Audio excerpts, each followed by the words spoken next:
All right, well, I'm going to get started for today. And just as all of you guys were just warned, this conference is going to be recorded for future use and future reference. Good evening and welcome to our annual safety seminar series, Rigging and Packing Panel Discussion, presented by Vancouver Island. My name is Allison, and along with my husband, Gord, who's also on this call, we are the owners of Skydive Vancouver Island. And thank you so much for being dedicated to expanding your education and being committed to safety in our sport. This year, I'm excited to take a new approach to the Rigging and Packing Safety Seminar by having a panel discussion with our special guests rather than a single presentation. We are looking for your input and encourage everyone to participate. I will be taking the questions from the floor and delivering them to our panelists for discussions. If you have a question or comment, I ask that you raise your hand through the Zoom chat. You can see the reactions tab there where you raise your hand on your screen. I will look to call on you as soon as I can, but we'll be trying to go in the order as raised. Once I have acknowledged your hand, I will ask you to unmute your microphone and proceed to ask your question. Please ensure that when you are finished your question, you return to being on mute in order to not distract others from listening in on the discussion. If you would rather not ask your question directly to the panelists, please send your question directly to me in the chat on the Skydive Vancouver Island -Allison. I will then try to ask your question when appropriate. The meeting chat will be open to everyone. However, I ask that you are respectful in any discussions or comments you leave in the chat forum. If you have any concerns regarding information shared during our discussion, you can select a private chat to either Bill Pentney, who is on this call, or myself, and we will address it accordingly. Well, I was a little bit more hopeful and optimistic apparently, but it was our plan to wrap up by 7 p.m., so 2 hours. But we can extend this if everyone wants to, or we'll shorten it. Does anyone have any questions right now regarding the housekeeping details of what's going to happen for today? Well, then without further delay, I am going to share my screen and start introducing our wonderful, amazing special guests. If you haven't had the chance to meet Bill in person, he will be someone you will never be able to forget. His laugh is the best, especially when combined with our CSPA president, Kanina. His absolute passion for safety in our sport and our equipment is most notable. He is a wealth of knowledge and expertise in many aspects of skydiving, not only through his personal experience, but also years of working in the industry. What is most amazing about him is that he is always in search for more information and eager to learn from others as well. Bill is not only a mentor in our sport, but he is also a valued leader. Bill has been rigging for 36 years plus. He holds CSPA and FAA rigging ratings. He is also the chair of the CSPA Technical and Safety Committee since 2018. Having literally recently retired, so new into retirement, Bill is excited to continue living life large and having the time to explore the outdoors, either base jumping, skiing, sledding, or riding the open roads on his Harley. But no matter what, he will be doing everything you guaranteed with his amazing wife, Shar, and their fur babies, their dogs. Yay, hi, Bill. And whoop, whoop, there we go. And our next panelist and expert here is Volker. He grew up watching parachutes on his way to the cottage north of Montreal in the late 60s and early 70s. He started hurling himself out of planes in the military in 1985 and was lucky to get onto the military freefall course in 89, where he met Sir William Pax-a-Lot from New Lowell, Pentney. Bill became the first rigger to influence Volker when they were on the Skyhawks in 1991. In 93, while in Nova Scotia, getting a reserve repack was difficult. He, along with another skydiver from New Brunswick, convinced Dave Martin of Saskatchewan Flying Products to run a CSPA Rigger A course. Over a 6-month period, he became the first of 3 to graduate with the Rigger A. He has been a rigger ever since. A regular at Skydive Swoop in Hamilton, Ontario, he has done rigging work for many clubs, skydiving centers, and individual people. Volker started rigging at a time that round reserves were more common and has that unique connection to both old school and present day knowledge in rigging. Volker frequently attends the Parachute Industry Association Symposium, the PIA, and is a big proponent of continuing education in skydiving, rigging, and life. He presently resides in Ohio with his wife, Leah, who is an avid RW four-way junkie and kick-ass ICU nurse in the USAF. Volker's mom loves Bill more than him. This is a known fact. She really does. Volker, welcome to our panelists. Thank you for being here. Thank you. And she does love Bill more.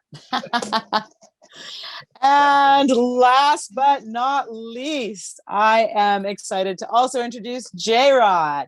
J-Rod is the owner of Paratechnics, a rigging loft in Toronto, Ontario. The CSPA rigger rating was the first rating that he achieved in our industry. As soon as he got home from his course, he was handed a rigging loft and had a lot of work to do. Well, that's a blessing or a crazy moment. That was 18 years ago. Since then, he has achieved his Rigger B and Rigger Instructor with the ratings with CSPA. He entered into the sport and paid his way by building the facility at his home DZ and eventually working his way up through the coaching and instructional ratings to hold the position of chief instructor now at Skydive Toronto. With over 10,000 skydives and I believe almost every CSPA rating under his belt, including also having a UPT Sigma Vector Tandem instructor and examiner ratings, there is no stone of this sport he has left unturned. His passion for safety and love for our sport keeps him energized every season to learn more and mentor more often. Thank you, J-Rod, and welcome, gentlemen.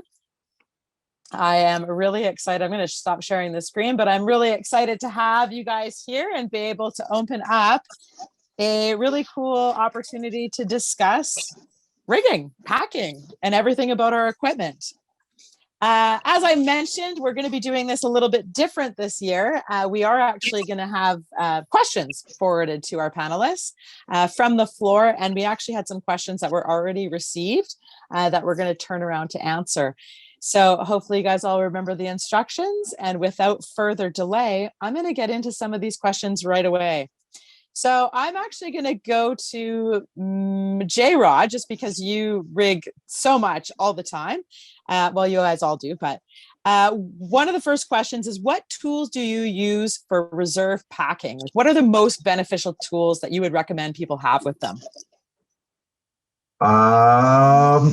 Tool-wise, to be honest, buying the great big kit that certain gear stores and supply companies sell, you really don't need the whole thing. I use a combination of temp pins. What else have I got over there? Let's look over. I've got my packing clamps. I'm one of the few out there that still pack with a motor strap, so I use one of those. I have some temp pins, some T-bars that I use for multiple tools. They're kind of my multi-tool. I use them as a pull bar and an actual T-bar. Your common pull-ups. Really, you want to try and keep your tools to a minimum. The least amount of tools you have is it just means there's a lower chance and lower possibility of you forgetting something in a pack job, and that's something that we really don't ever want to do as a rigger. And we count our tools when we're done, and it's just one less thing to count if you can keep your tools to a minimum. So when you're new, hook up with a rigger, an experienced rigger, and kind of explore, see what they have, see what they do, see what they use. They may have different tools and techniques that you like or you don't like, and you'll find little things along the way. And usually in a short period of time, you'll find yourself with the common tools that you'll use. Most riggers out there, any rigger instructor you work with will usually give you a good idea of what you're going to need to actually fully pack a reserve outside of the realm of an abnormal reserve. Let's say a racer requires a couple extra things, but yeah, so not a whole lot of stuff. But try and keep it to the minimum is a big thing. Just less things to track and manage while you're packing. Excellent. Bill or Volker, do you guys have anything to add to that, or I can move on to the next? I think I've been one of the few people that's experimented with everything out there. And like J-Rod said, I've gotten to the point where I use less. But when I teach somebody, I let them know that they can use more. Because there's a lot of people when they start, they get really overwhelmed with the whole process. So starting with a little bit more is okay, but don't go out and just purchase something. You use the riggers in your area to learn to pack and borrow their tools. And once they're done, buy yourself quality tools. Don't cheap out. I know a guy made his own packing paddles, and he kind of broke a packing paddle and had to send a reserve away to get fixed. So don't cheap out. Buy the stuff as you need it. But like J-Rod said, if you go there and you buy the big kit with everything in there, you're gonna have stuff you're never ever gonna use. Fair. Bill, I'm going to actually get the next question headed over to you. And this is going to be a twofold question because I want to not only address rigging, but just general packing as well. But we'll start with, what common rigging mistakes have you made or have you seen over the years?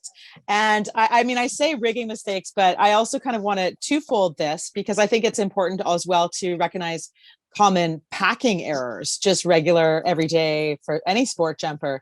But so it's kind of a twofold. I guess we'll start with just the rigger mistakes that you've made or you've seen. Mistakes happen all the time, right? And like we always preach, make all the mistakes you want as long as they don't leave the loft, right? So not changing my tools has been one of my primary mistakes. I seem to wear out 10 pins way quicker than I would like to. And I try to get the most life out of them. I break a lot of pack closing loops. J-Rod's going to laugh here shortly because I don't change my tools out enough, right? That's one mistake I made. I make quite regularly. Another big mistake that I've seen, and I've seen this today, and I see it regularly, riggers not marking on performance design reserve canopies, not marking the pack jobs, right? There's a reason why they put that data placard on there, and we need to keep up on that. That's not only happening it doesn't happen by me, but it does happen in our industry a lot. And I'm sure that we can all attest to that. We need to keep that up because it keeps us honest on the parachutes. My tools were a big thing. I've been working with J-Rod, and I'm pretty sure J-Rod has seen me do a couple of things. One of the other things is don't make something, if the pack job's not going right and it's coming out of the bag, don't make it work. Take it out of the bag, restart it, start it over again. I actually don't make that mistake, but that mistake happens all the time, right? Open it back up, lay it back on the floor, sort yourself out, pro pack it again, lay it down, knead it up, and put it in the bag. I think 3 times over the last 3 weeks I've done that with J-Rod in the room. It's what we do. It's what we need to do. Getting it to fit the bag when it's not right is the wrong thing, right? And those mistakes are made. Probably they're made by all of us, but we need to catch ourselves, right? Again, mistakes are going to happen. No one's going to make as many mistakes as I have in this trade. I've been doing this so long. We still make them. Just don't let them outside the loft. Does that answer your question, Nelson? Yeah, definitely. And Volker or J-Rod, do you guys want to add just around the question there? Anything to do? I have to say, the best thing that I have found that somebody's left in a canopy was a Mars bar. And I don't know how they got the rig closed with a Mars bar in there, but it was really, really thin. And when I pulled it out and I actually called the rigger, his response was, "That's where the fucking thing went." So he was upset for 6 months because he couldn't figure out where the Mars bar was. And I'm not going to lie to you, it tasted pretty good. So. That's like beyond the 5-second rule, though, I think. But, protected. It was packed, so it had to be good. J-Rod, how about you? And maybe J-Rod, you could be a little bit more insightful on like the packing, like just most common packing errors that may lead to reserves. Alton, I want to get back. I want to get back into that question. Right?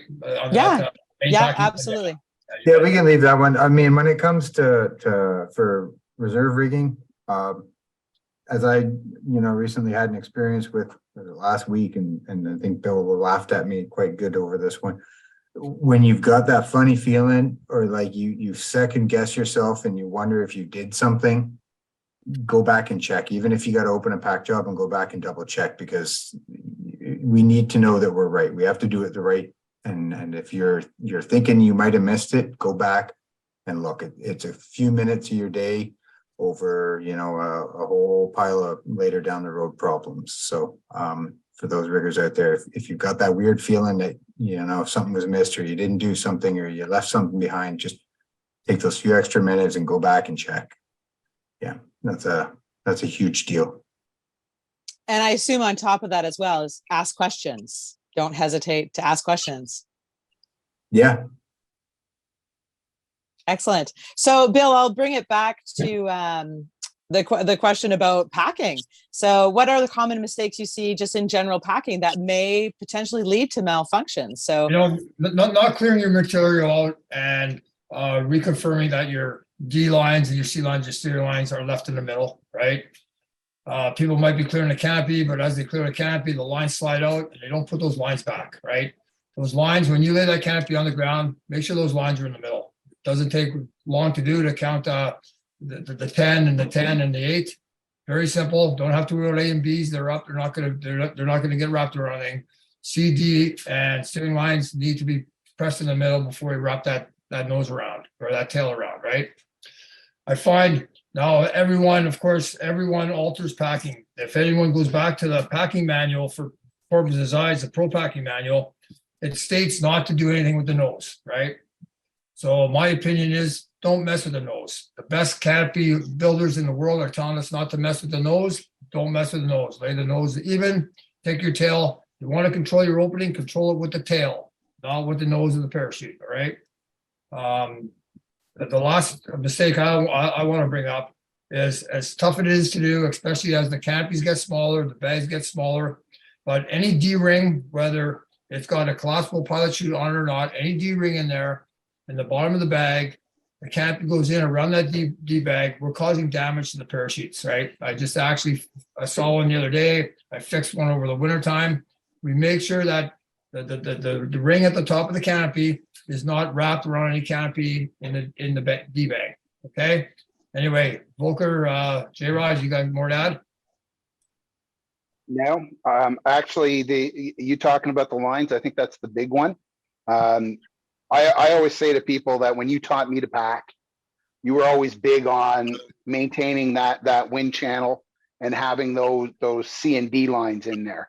And that's one of the big things that I always push. And what I always laugh at is people get this beautiful Pro Pack and then they throw it in the air, it hits the ground and it goes everywhere. And people don't go back and clean stuff up. And it's one thing on a main. On a reserve, you're going to go and clean it up again anyways, but it's one of those things that people just don't catch on to. And I think it's funny because they don't listen. I don't listen. You're on. A couple of things. I mean, just a lot of people tend to forget to monitor what's going on with their actual deployment system, whether it be their pilot chute, their center line, or where their D-bag passes through, or their bridle passes through their D-bag. You got to pay attention to what's going on up there. It's the initiation of your deployment. So if that system up there fails, you're going to be finding yourself in some other awkward predicaments moving at 120 miles an hour. So take care of that stuff up there. And then further and down into the pack tray, I think a lot of people, I don't see it causing a whole heck of a lot of problems, just premature wear and tear. But the potential for problems is when they're stowing their D-bags into their main trays and just kind of reefing the flaps up and just forcing them through via the pulley effect with a pull-up in the anchor loop there. A little bit of care and exercising some caution as you're pulling your side flaps over your lines at the bottom of your pack tray can help prolong your life, reducing tension knots and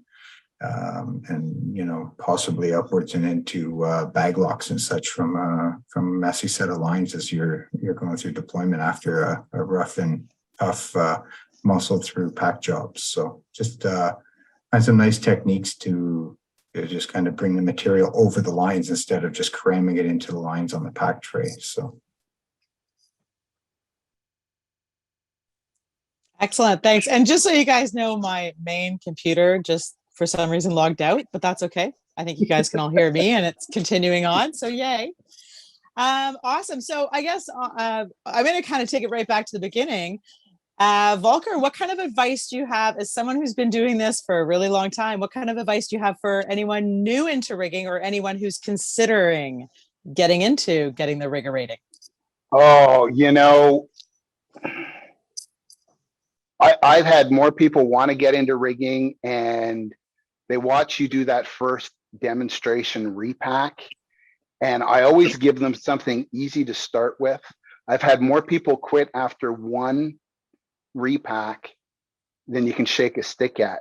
My big thing is, because this is a good question, find a rigger, follow them around and spend some time with them, not just repacking, but seeing all the other things they do. Because it's not just the repacks. And I always say, I don't say I do a repack. People don't pay for a repack, they pay for an inspection. The pack job is free, but you pay for that inspection. And that's that one thing where a lot of people don't understand the whole concept of doing the inspection when we get the rigs and what we're looking for. That's the monotonous part of being a rigger. And a lot of people don't see that. They see, a couple of bucks because you've done a repack and hey, I can make a couple of bucks doing this. This is one of these jobs on the drop zone that doesn't just stop. It's a continual thing. It's inspections. I don't think that I can look at a rig on a person and not be doing a visual inspection because my brain is always going that way. And it's everything from looking from wear and tear to swapping out retainer bands. It's one of those things that people don't realize how much work that's in it. Skydive Swoop has a lot of riggers. Skydive Swoop has a lot of riggers that don't rig. So it's one of those things that it's a lot of work to get into. And if you want to really do it, spend some time with a rigger, not just the repack. See what they do and make sure you really want to do that commitment. The course is great. The CSPA program is fantastic. The three of us work together on a regular basis.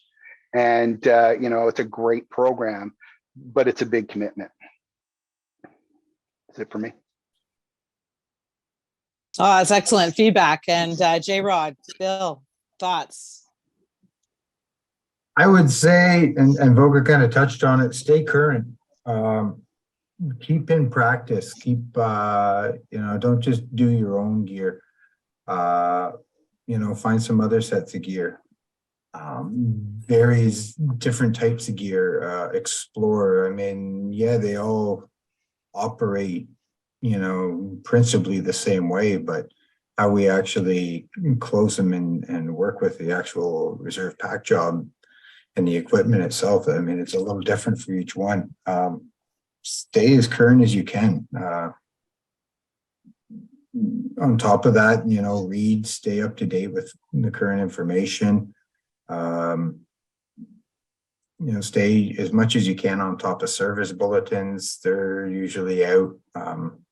I generally don't necessarily encourage people to memorize a whole lot of stuff. You'll confuse and mix it up, but just know that they're out there and they exist. And when something comes to mind, get the Google machine out and look it up. It's for new riggers. That's a big thing. It's going to be staying current and staying on top of the information that we have available to us. Excellent. Just a couple of things to add. Surround yourself with good mentors. Okay, get good mentors. Keep on them to keep mentoring you, and network as much as you can. You got a question, find someone to ask the question to. Actually, I'm going to get Alice to ask that question. Right? You see the question. Allison's gonna ask that one next, so we just carry on with the same kind of move we're in. Hey, Allison? You want me to ask the question? Yeah, please. Well, now I got to read through all the questions because I was going in order. But when you have a rigging question, who do you call or who do you contact? Well, Bill, I'm going to let you lead that off. Okay, so that's a good question, right? And it's a good question in the way that when we're new, we're shy. And we're shy, we feel like that people don't want to listen to us and they don't want to take our questions, right? Believe it or not, the three of us here, myself, J-Rod and Volker, we ask ourselves a lot of questions. The stuff that we know that doesn't have to go through the manufacturer, the first two people I call in this last 4 years has been Volker or J-Rod, right? And they've been the same with me. So you can network within yourself to start with, but never be shy to call the manufacturer, to call the rigger that rigged did the work on the rig before. Do not be afraid to call. Okay, send an email, whatever you do to communicate. I'm an old guy, so I pick up the phone or I phone. But if you have a question, I find that the manufacturers, for the most part, will go out of their way to answer their phone to put you in the right direction on your question, right? I've never had anyone not answer a question for me at the manufacturer level, and they usually saves me a lot of time in trying to research things that sometimes you just can't find. So it kind of goes along with the networking, because the more people you talk to and you ask questions, the more networking you're doing, and the more you get your name out there, the more you're well known, and the easier it is to network, right? Nothing better than you calling up Performance Designs and John LeBlanc knows you by name, and you know that takes some time, but it's an amazing feeling, right? And it's all done because we ask questions, right? J-Rod, you want to have more to add, please?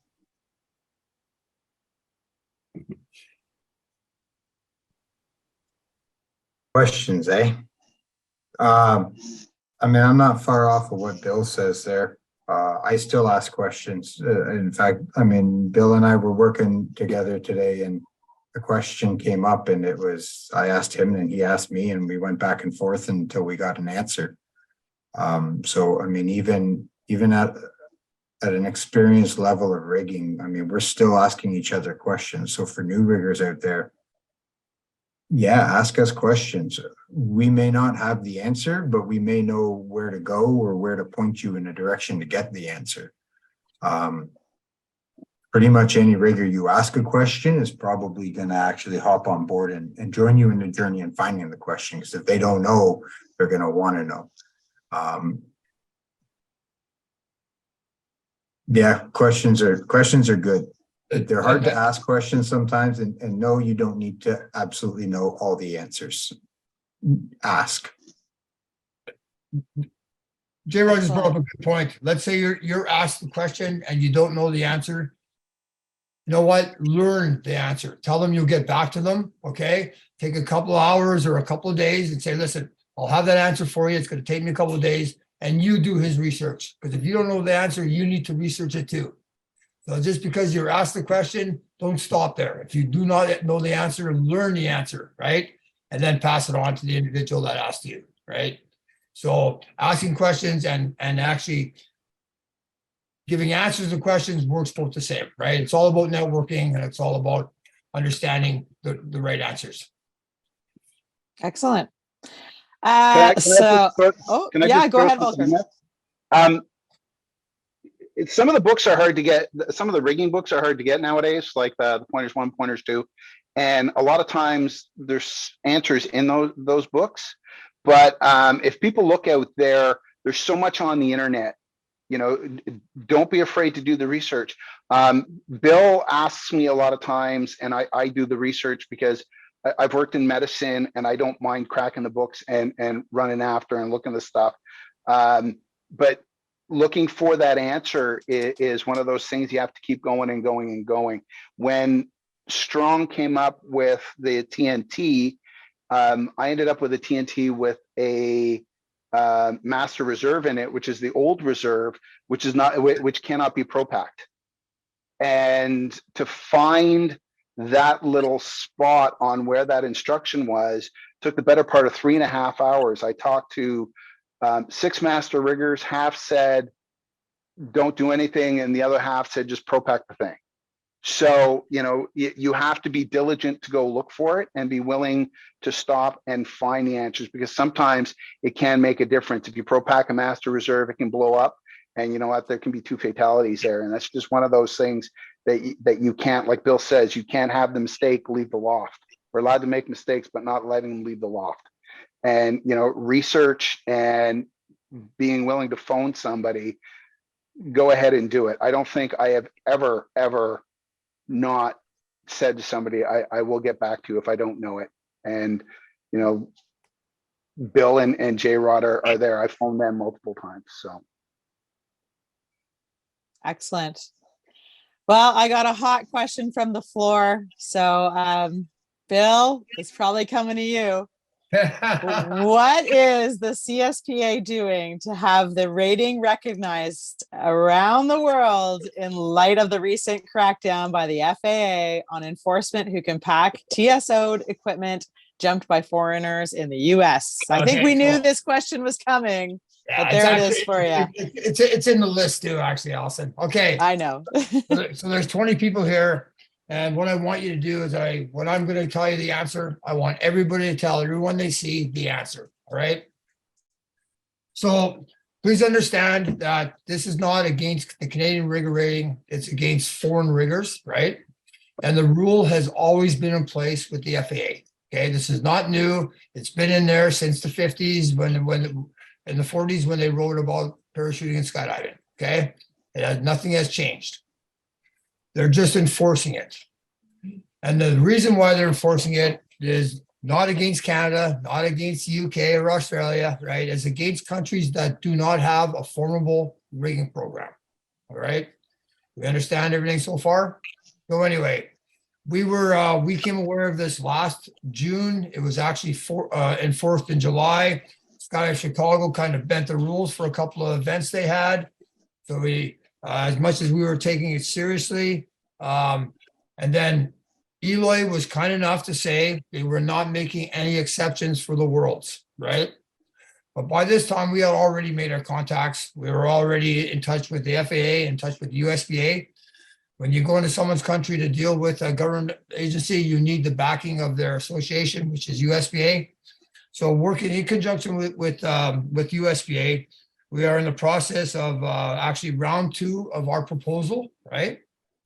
And once our proposal gets to the USPA people that need to read it, it will then be forwarded to the FAA. Myself and Michelle Matt-Stoyne at the CSPA office, we actually went to PIA this year for the main reason to meet with the FAA and USPA. We had 4 or 5 outside meetings at nighttime and at lunchtime and stuff away from the PIA. And I got to tell you, it looks really positive, right? It always has looked positive. It just, we're working with bureaucracy and government, right? And bureaucracy doesn't change overnight, and governments don't change bureaucracy overnight, right? So this is going to take a bit of time, but we all feel that it is going to happen, you know. And I really want to get to the nitty-gritty of this now that we're talking about it. Our country, the other countries in the world that this is affecting also, they're not an hour away from the border, right? They don't skydive there on a regular basis like we do. They're not in no threat of losing their rigger programs. Unfortunately, we are. So as much as the CSPA is fighting for the individual rigger here, we're also fighting for a program, right?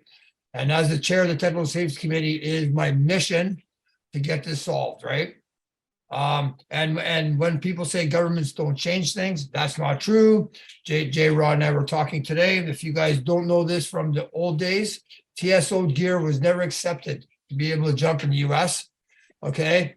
An exemption was put forward in 1997. It was accepted in 2000. Okay. Now we can jump non-TSO gear in the United States of America. Prior to that time, I was getting turned down everywhere with my Canadian made rig, right? So when people say that things can change, they do change. We just need to be patient and get them changed. Do I have any more questions on that? That was my next question. Is anyone got a question related to that?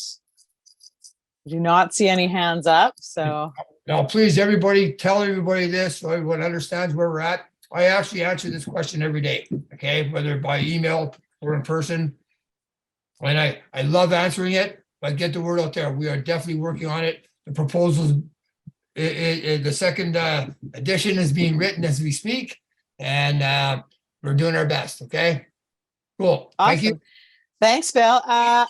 Before I get to the next question from the floor, just because it's another one directly to Bill, but I do want to ask, I'd like to ask J-Rod, and actually, Volker, I'm not sure if you were at the PIA this year.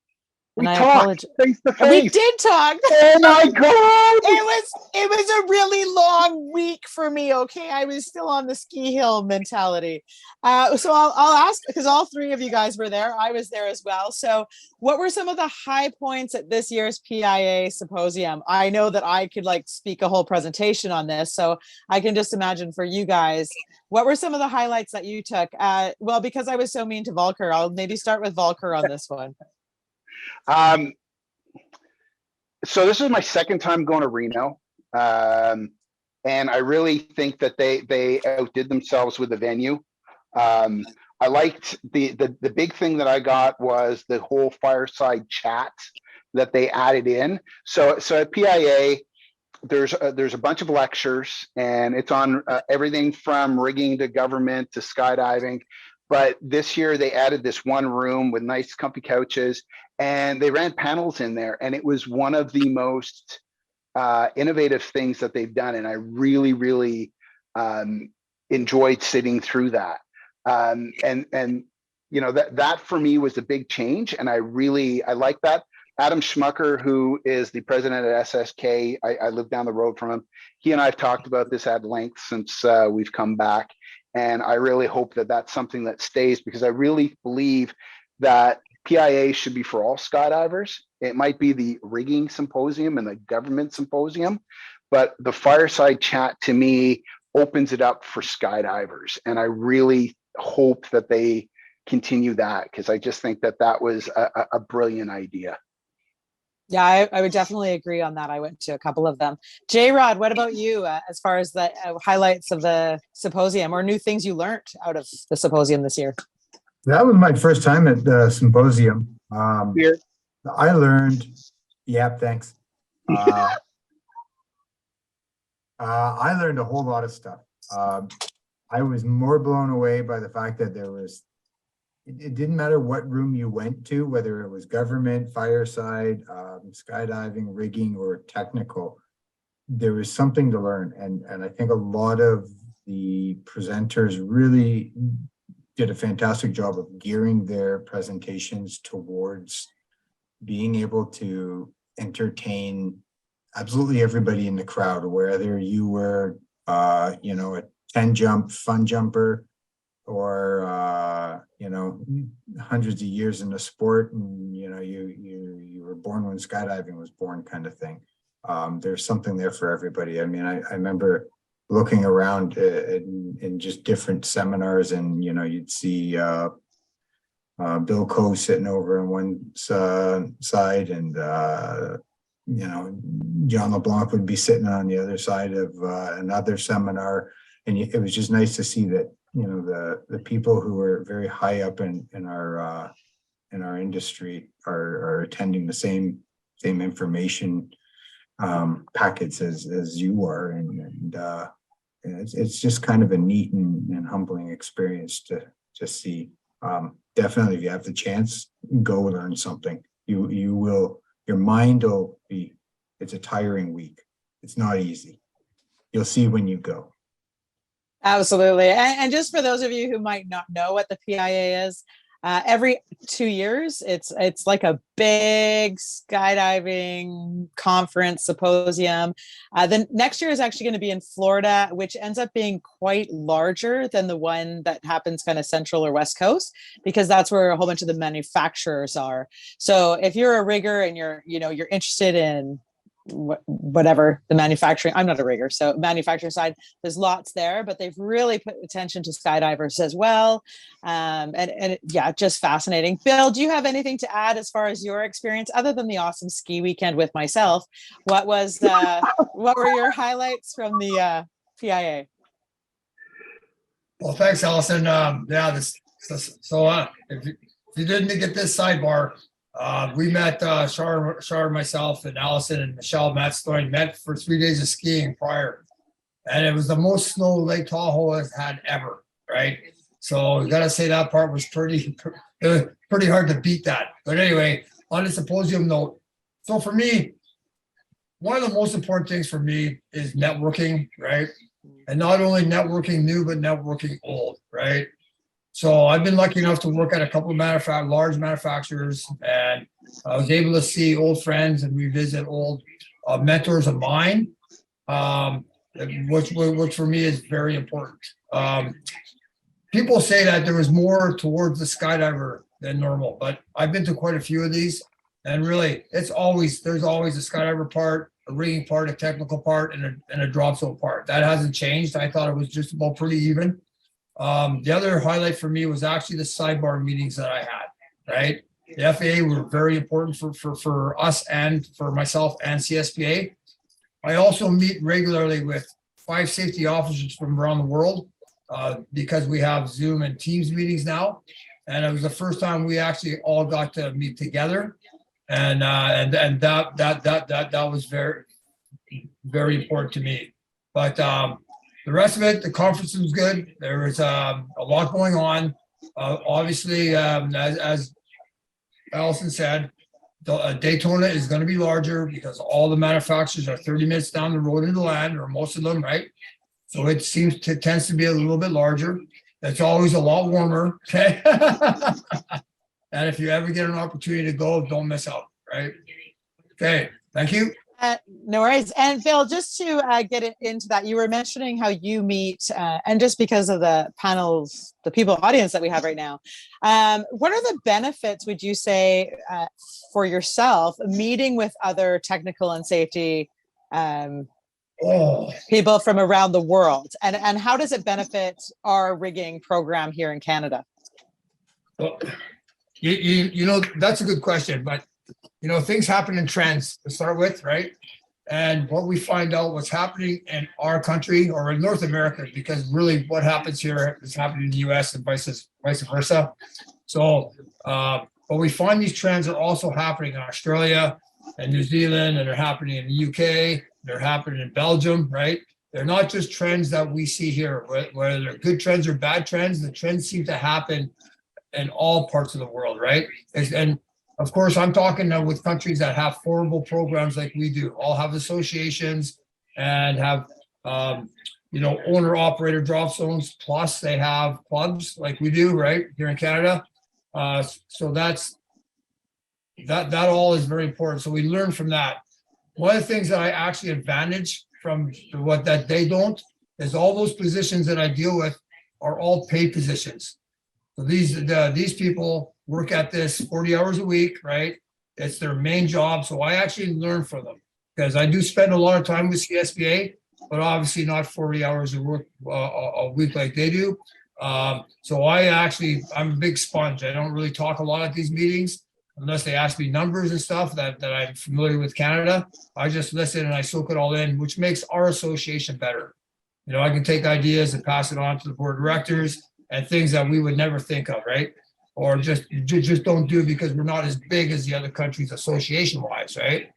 We are the smallest number-wise, and we have the largest country out of all these, right? So, but it is definitely very, very important for us to be involved in this, okay? So does that answer your question, Michelle or Allison? Yeah. Oh, I'm honored to get called Michelle too. Yeah, that's great.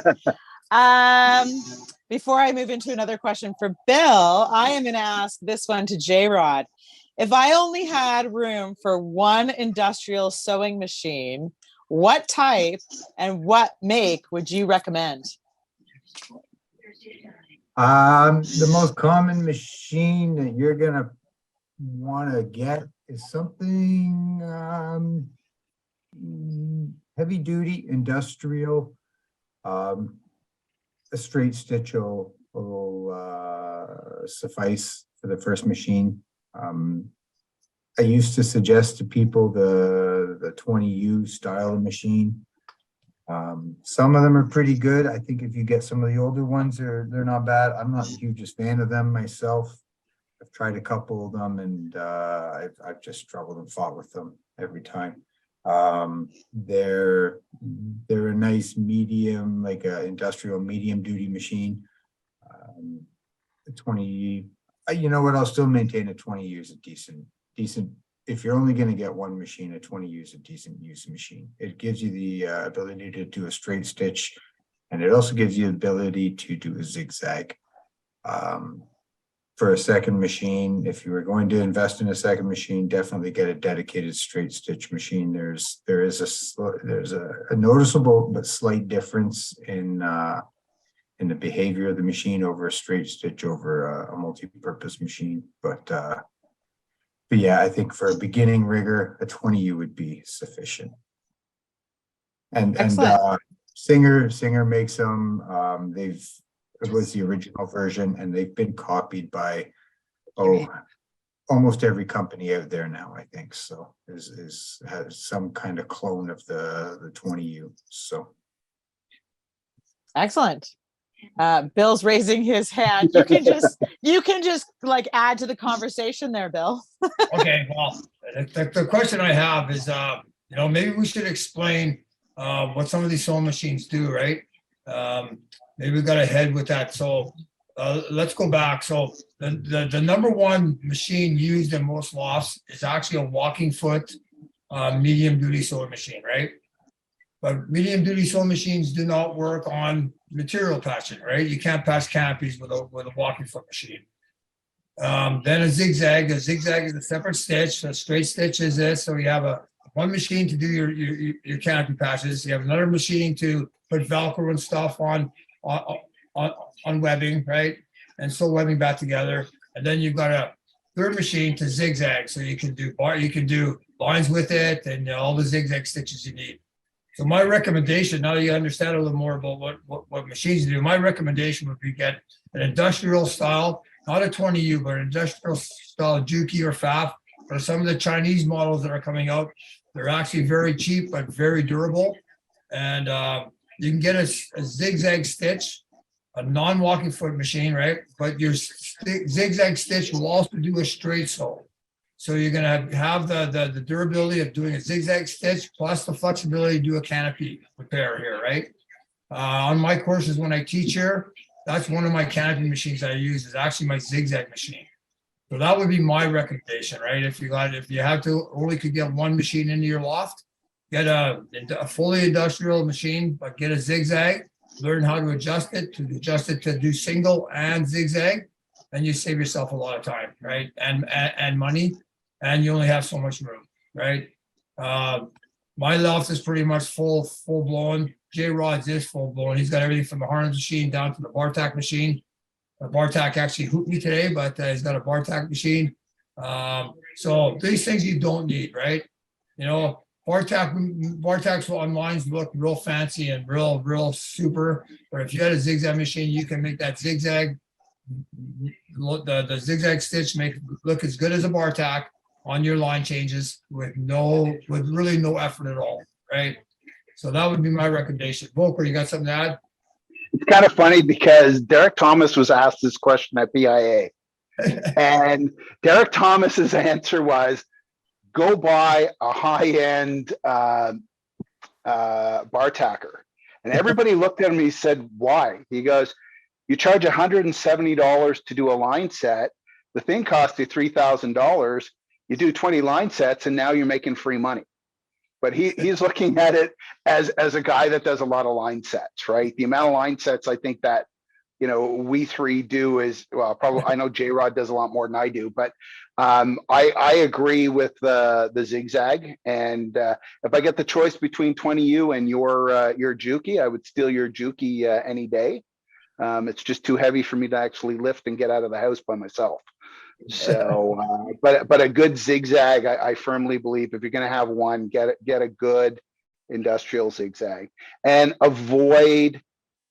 And I used to always be a big proponent of looking at Kijiji or Marketplace and that, but I think Bill and I can both attest to getting $100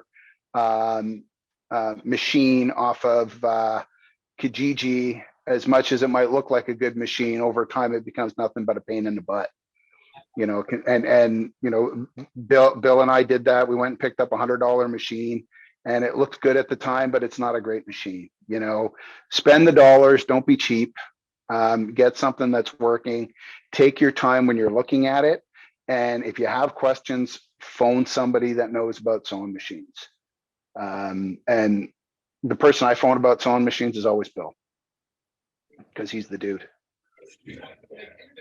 Excellent. Guys, Thanks. Oh, can you guys hear me? Hey, John. yeah, John, if you don't mind, when you have questions, don't feel free to raise your hand, and then I'll be able to grab you, but go ahead now.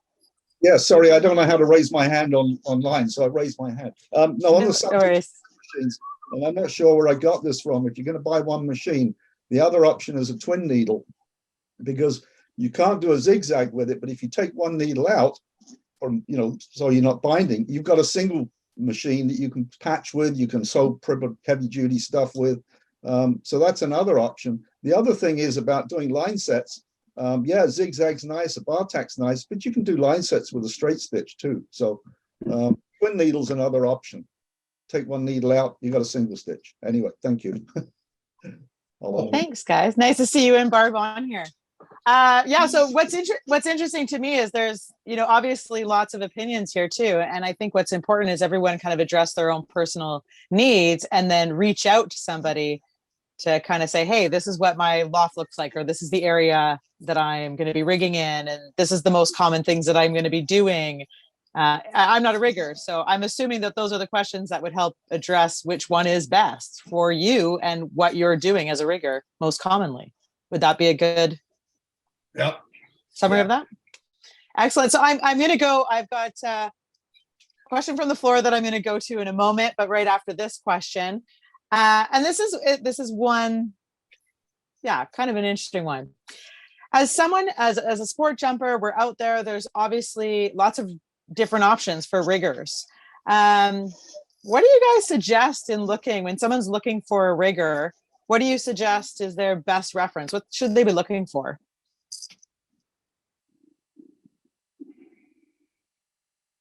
Wow.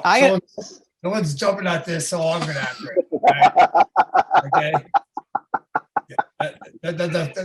If you go to a drop zone that you're unaware of at all, you don't know anybody there, okay, because actually networking for questions or for information is no different than networking to find a rigger, right? Just network. It's so easy to find riggers these days, right?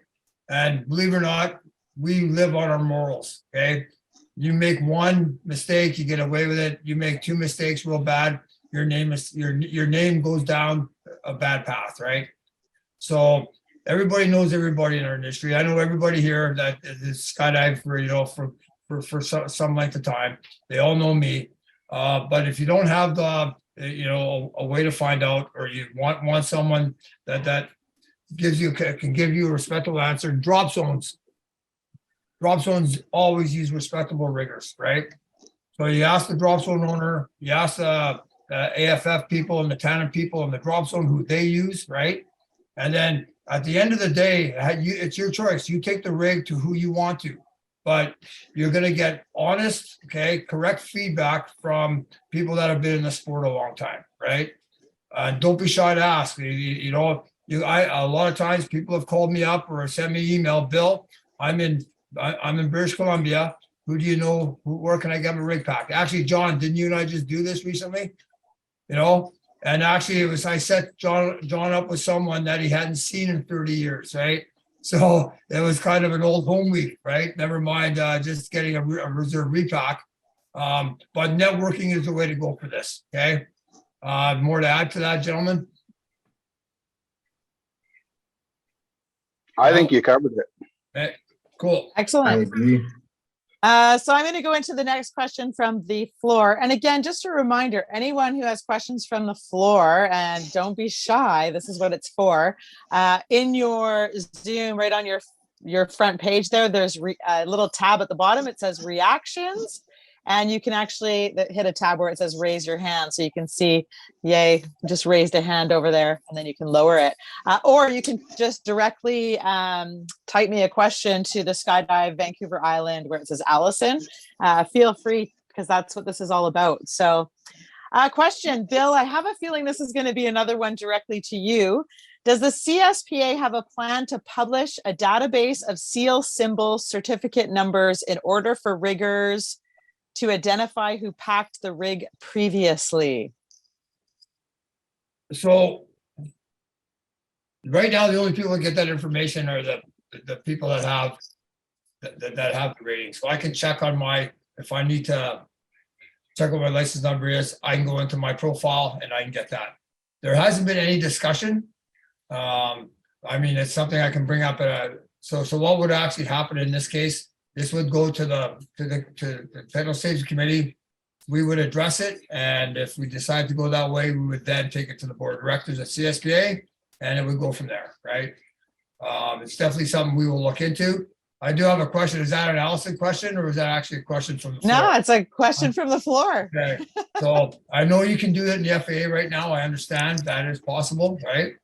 And we will definitely look into it here if we think that's the way to go. Any objections there? Cool. Does anyone want to expand on? I'm not sure who asked the question because it's just in my thing. But if anyone wants to expand on that question, we're good. All right. I'm going to go on to another question then. Volker, I'm going to ask you this one. Since you started skydiving and rigging, because this is a long time, what changes have you seen in rigs and rigging? Oh, that's a great question. So I started rigging in Nova Scotia. So a lot of Canadians may not be aware of this, but Nova Scotia is where containers go to die. Okay. When I started out there in '93, I had a customer that still had cape wells on his piggyback system with a round reserve. Trying to get that person to buy a rig with a 3-ring was very entertaining because he loved his cape wells. So starting in Nova Scotia, I saw everything that was cool in BC at one point and decided to die down east. And I thought it was interesting. When you read my bio, I used to watch skydivers as a kid in Montreal, and there was always this red and white like Paracommander. It's a round parachute, lots of holes, and I always thought it was the coolest parachute. And when I was taking my rigging course and I was telling Dave Martin about it, he walked away, brought back this box, pulls up this red and white canopy, and he goes, "It's a Papillon." I was watching the guy that became my rigger A instructor skydive when I was a kid. So I've had the luxury of seeing everything from the rounds to the totally high speed stuff we have today. I've been a proponent of updating your gear when necessary. I have, in the last 2 years, told people that I will not pack their rigs again because the gear was too beat up, too old. And you know, old is not necessarily bad. You can jump a parachute from the 50s, it'll be around, but it could still be a good parachute. But the fact of the matter is there's a time and space, and depends how people take care of it. And if you don't take care of your gear, it's going to get beat up and old. And once it gets to that point, you know, it's the rigger's option to carry on and work on the gear. So I've seen these improvements. I am a person that will, you know, take an honest, good look at it. I'm not afraid to pull out the tensile testing tools on canopies, even square reserves. You know, but I've seen everything from the old piggyback systems to what we have today. And I'd like to say at Swoop, in the last 3 years, we've had a lot of newcomers come in that have actually purchased new gear. Now, these people are financially set. so they can do that. But and there's nothing wrong with buying used gear. But if you're going to buy used gear, get stuff that fits properly. Don't buy something just because you want a rig. Make sure it fits properly, that it is sized properly for you. You have a rigger inspect it. You talk to your instructors so that your gear is new. So, like I said, I started in the 90s as a rigger, and I've been fortunate enough to see everything work its way up. The scariest thing I've ever seen was a pilot chute that looks like an umbrella, and it's 4-point portions down, and they used to put it on top, and that was the reserve pilot chute. It just spring open. So sadly, there is an ejection system that is used in an East Block parachute system that still has that pop out umbrella pilot chute. The stuff is out there, and when you get to see it, it's really cool. And Volker, I just want to add to that too. So obviously with the technology advancements and changes in our equipment, one that just pops to my mind is, you know, we've got a semi-stowless or stowless bags now.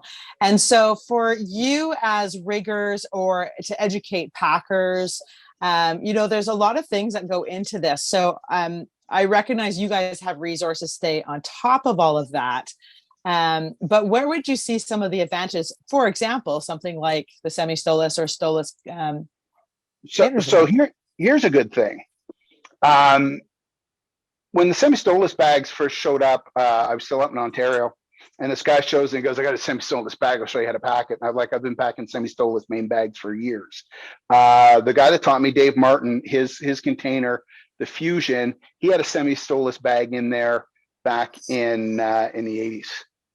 Right. So it's not something new. It's just something that comes around again. I think today the biggest advantage for the semi-stowless is you only have 2 elastics, because right now we're having an elastic issue.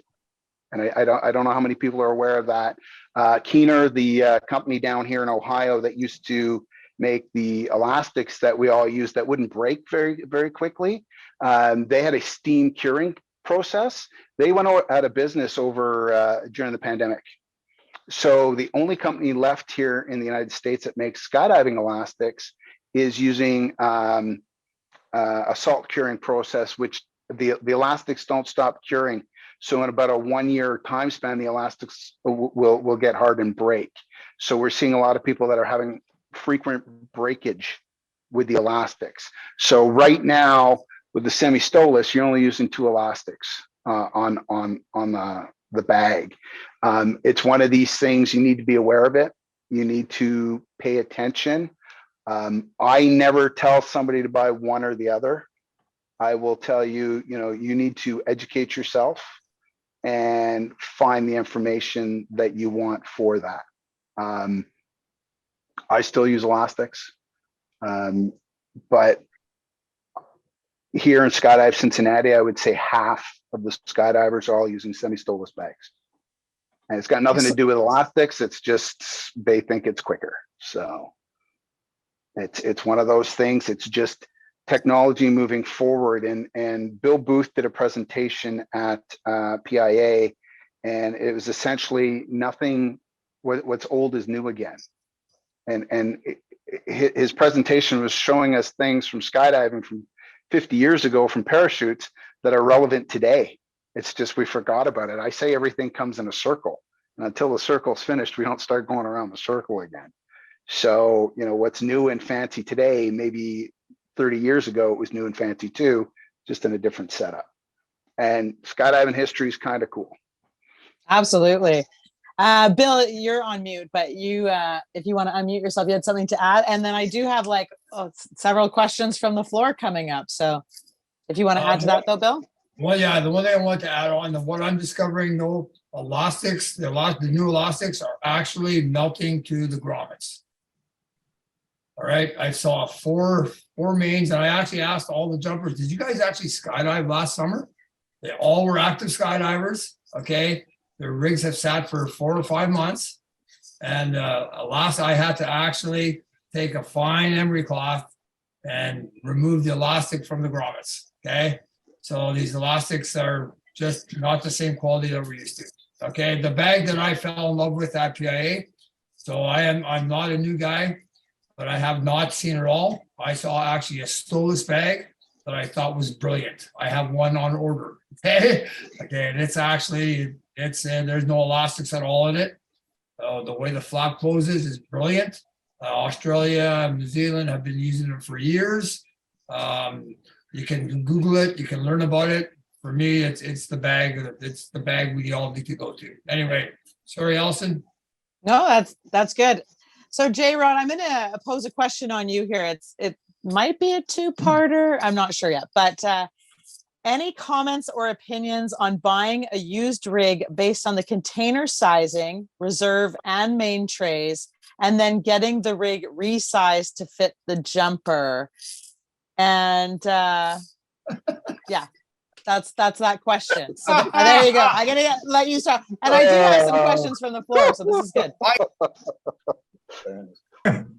So Bill and I had an interesting chat about this, and oddly, as you've wrapped up your question, my phone flashed that there was a complete rig for sale, blah, blah, blah. And I was like, oh, great.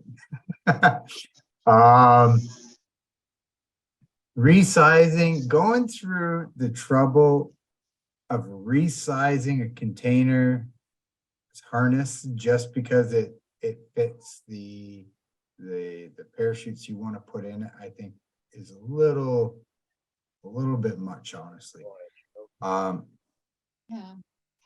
Ideally, I mean, we need a proper fitting harness. We need proper fitting pack trays for parachutes that we want to use. I guess I'll start off with the same thing that I usually begin this conversation with most people when we're talking about venturing down the path of buying your first rig. It's a journey. It's a long process, and you're gonna be looking for a while. The easiest thing to do is just go and order a new set of gear from somewhere. But if you're gonna go down the used gear path, it's gonna take time to find the right size harness. It's gonna take time to find the right size trays for the right size canopies that you're wanting to put in there. Let alone the right size color or the right colors that you like and the right features or the brand that you like. It's a long process to buy a used rig, and a lot of them nowadays aren't that cheap like they were. I mean, as was many things when the pandemic hit, a lot of things, including used gear, went through the roof. So take your time and find what you're looking for. Don't just buy one thing that the harness fits and then try and get something else in there. Force yourself to downsize to something that you shouldn't be flying yet just because the harness fits and you want to fly something that's, 2 canopy sizes or 3 canopy sizes too small for you. Take the time, get the proper fitting harness. It's important. The proper fitting trays, it's very important for the proper fitting containers. For those out there that are looking for gear, I mean, it's your first set of gear. You're probably going to shift sizes and downsize, or you'll go through a couple sets of gear before you find your, I guess you could say, forever gear, your long-term gear. So, don't be afraid to buy something that doesn't quite fit your color scheme or isn't quite the brand that you wanted. I think it's more important that people employ proper size and proper fit long before they worry about color, brand, and shiny gimmicks, whether it's got blacked out hardware, stainless steel, or if it's got the, shiny decorative chest strap, retainer band, or who knows, whatever the gimmick is these days. But yeah, fit for yourself and for your parachutes is the number one factor to look at when you're buying gear.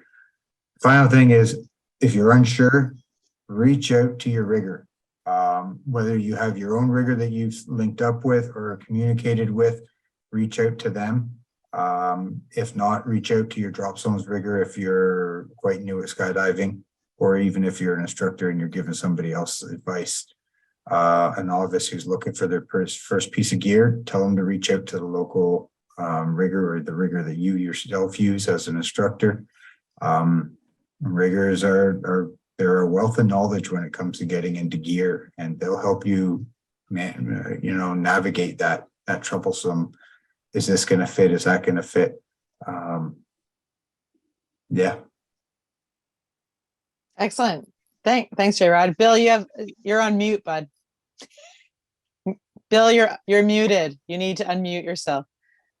Trying to be fair. Okay. So anyway, Volker brought this up earlier, right? About, when we were talking about, J-Rod went into what I want that one question to go into, but when you talked about changes in gear, right? One of the biggest changes we've seen in gear is all the gimmicks out there in gear, right? Black hardware, right? Reserve riser covers inside the pack tray, all this stuff that's really not required, right? What's required, okay? It's a harness that fits, the parachutes that you need to jump for your level fit in that container, okay? But number one is harness. And I can't really say this enough. There's really not a lot of places in Canada that you can go to that actually can adjust your harness properly, right? So if you want to go down that road, my suggestion is go down that road. Call the manufacturer of the harness container and ask them if they'd be willing to resize it for you and send it to them, okay? And then if you're going to do it that way, then there's no issues, right? But trying to find a local rigger is really hard. I mean, there's probably only a handful of us that actually have the capability, okay, to do it. The capability isn't the ability necessarily as it is having the harness machine, having the colors for the color thread, the 5-cord, right? So please, if you're not going to take the advice on finding a harness that fits, contact the manufacturer to see if they will actually refit the harness for you. Okay. Anyway, thank you, Allison. No worries. So talking about gimmicks and extras, question from the floor. Are there any pieces of gear, even outside of rigs and parachutes, that you guys won't use or that you strongly advise against using?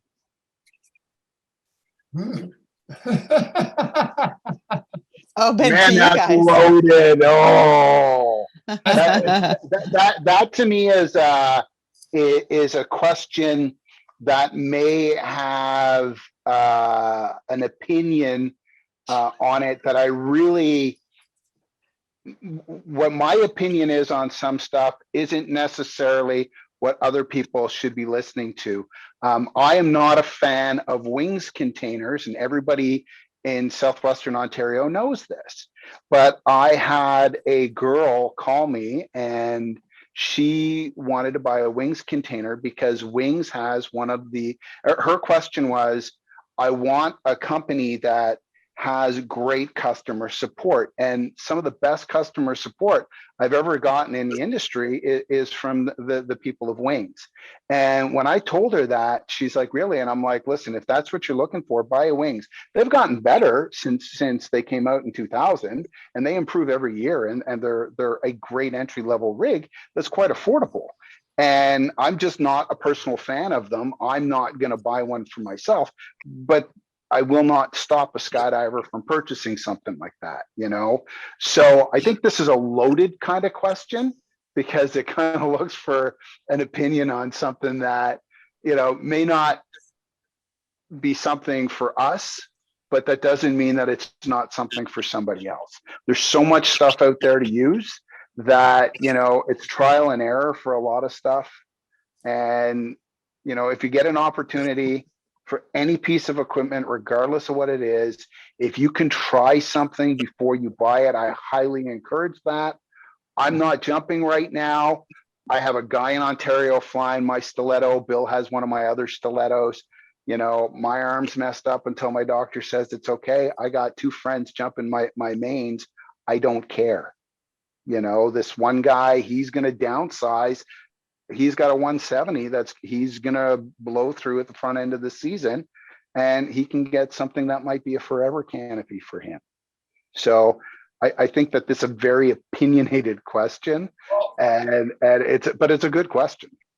So gear today, gear that's built today is phenomenal. All right, you cannot buy wings. Might be hard to pack.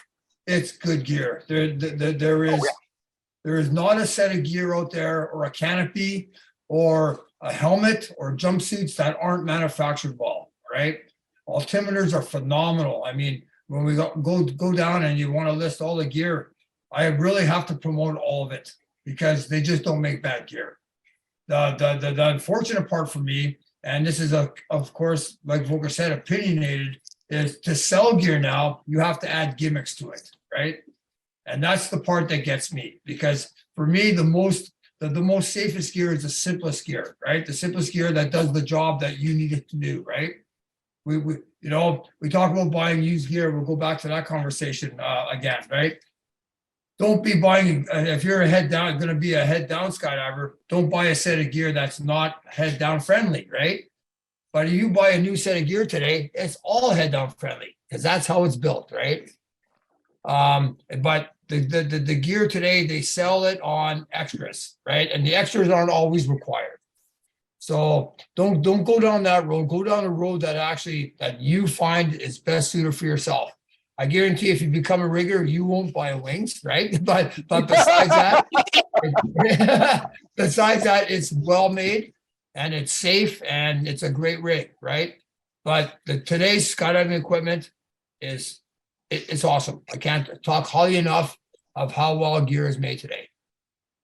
Excellent. Thanks, Bill. And I have had someone asking about why riggers are opposed to rigs, but I think, or wings, canopies, but I think if you have that question, maybe direct that privately to Bill or a rigger, and they will have that. That's not on a recorded conference. I can throw my like, I've talked with the people at Wings about this. Okay. The only like, I do a really good job packing wings. Okay, I can get a pilot chute to stay down for 6 months on a wings, no problem.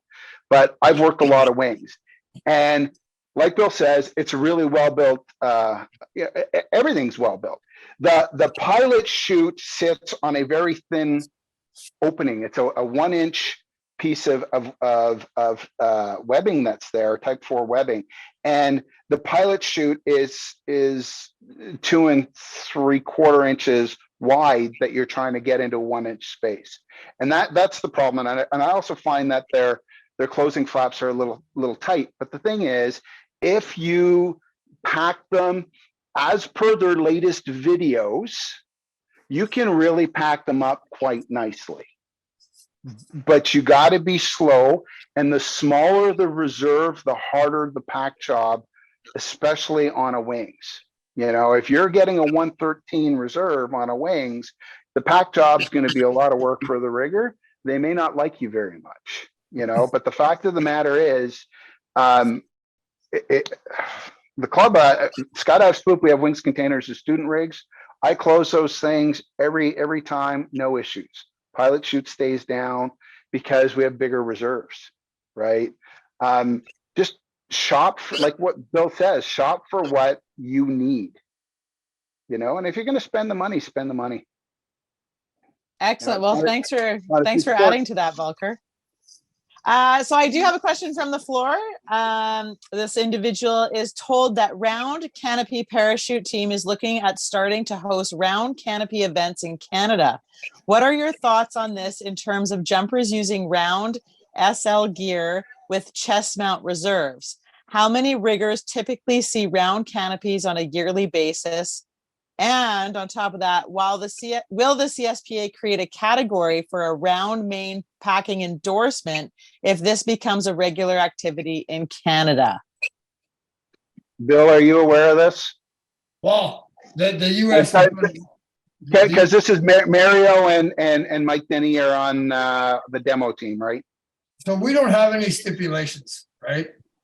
We don't have any stipulations in our country. The USPA has stipulations, right? So the round demo teams down there in the US, they actually get an FAA exempt for the day they're jumping at the demo, right? We're not going to have to go down that road because we don't have that in place yet. We have not outlawed round parachutes, right? So for that's not going to be an issue. And Mario and Michelle Denise a rigger, right? So they can pack their own. But yeah, I can't see that being a problem. And if it is a problem, there becomes a situation, we'll take it as it's developed. But I can't see that being a problem.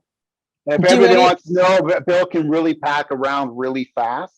So send them to Bill. And I have.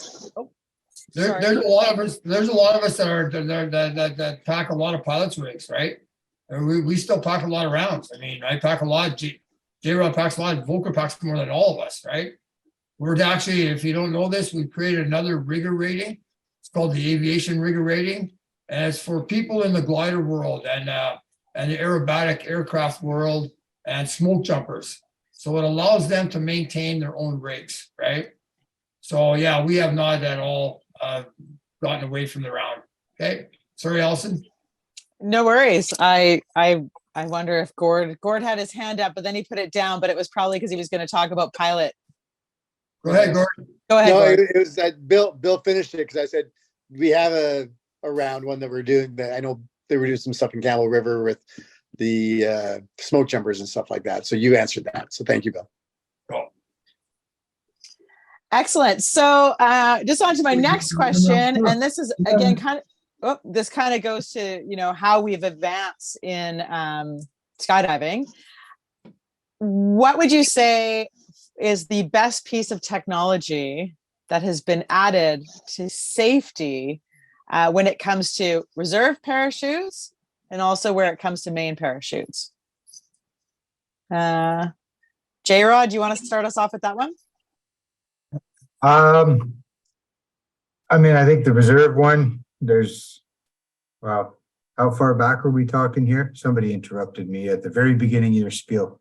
How many years are we looking to go back here in this discussion? I think I'm assuming that it's, what we currently have now. What would you say, like, this was, such a huge added safety to this and change the sport? I would say, yeah, I mean, in the current mix of things, it would be the MARDs. But I mean, ultimately, I think the big one that I think a lot of people have taken for granted has become quite normal now is the cybernetic AAD, which is a huge thing. Before they had, mechanical styles or semi-mechanicals. Anybody who's been jumping for long enough will remember the old Sentinels or the Cap 3s or the FXCs and this, that, and the other thing. And then when Cypress came out with their cybernetic, small, tiny little unit that, packed away in the corner of your container and nobody knew the wiser that you had an AAD on or not. I think that was a massive shift in the reserve and the longevity of skydivers. It's not like it's something that happens on such a regular basis as the use of a MARD, but I think the capabilities of what an AAD provides to us as skydivers when we're getting down to the bottom end of our time limits and our parameters, that I think the AAD is a remarkable device that really changed skydiving. Main wise, I mean, the 3-ring, I haven't seen a whole lot come much past the 3 rings.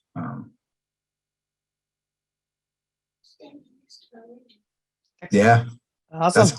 That's where I'm at. Anybody want to the MARD? They're definitely obvious things for sure. Bill, Volker, anything that you guys want to add to that? Technology. We've gone from having canopies hand cut to manufacturers using laser cutting tables. We have an ability to look up anything we want nowadays when it comes to to gear. Skydive TV is out there with more videos than you can shake a stick at. Every single manufacturer has everything on their websites now. This technology didn't exist 20 years ago.